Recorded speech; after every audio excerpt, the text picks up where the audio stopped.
కూతుర్ని తెగ మిస్ అయిపోతున్నారు. శ్రీజ, కళ్యాణ్ దేవ్ విడిపోయారా లేదా అన్న విషయం మాత్రం ఇప్పటి వరకు క్లారిటీ లేదు. గత కొన్నేళ్లుగా వారిద్దరూ దూరంగానే ఉంటున్నారు.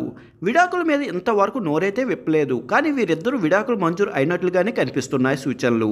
శ్రీజ దగ్గరే నవిస్కా ఉంటున్నారు.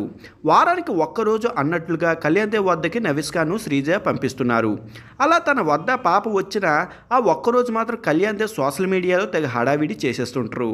కళ్యాణ్ దేవ్ తాజాగా తన కూతుర్ని చూసి కలిసి నెల రోజులు అవుతుందని, అందుకే కళ్యాణ్ దేవ్ తన బాధను ఇన్స్టాగ్రామ్ వేదికగా అందరికీ తెలియజేసేలా చేశారు.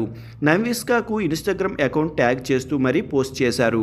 అది చూసి నెల రోజులు అవుతుంది, చాలా మిస్ అవుతున్నా అంటూ తన బిడ్డను సందేశాన్ని ఇచ్చారు కళ్యాణ్ దేవ్. మరి కళ్యాణ్ దేవ్ చేసిన ఈ పోస్టు నవిస్కా వరకు చేరుతుందా, తండ్రి వద్దకు వస్తుందా అన్నది తెలియాలి.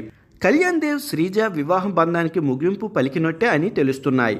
వీరి విడాకులకు దారితీసిన కారణాలు ఏంటో మాత్రం ఇప్పటివరకు బయటపడలేదు. కానీ కొన్ని రోజులు కలిసి ఉన్నారు. ఆ తర్వాత ఏం జరిగిందో తెలియదు, కానీ దూరం పెరిగిపోయి వచ్చింది.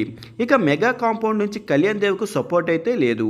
అందుకే కళ్యాణ్ దేవ్ విజేత సినిమా తర్వాత వచ్చిన చిత్రాలకు మెగా ఆదరణ అయితే దక్కలేదు.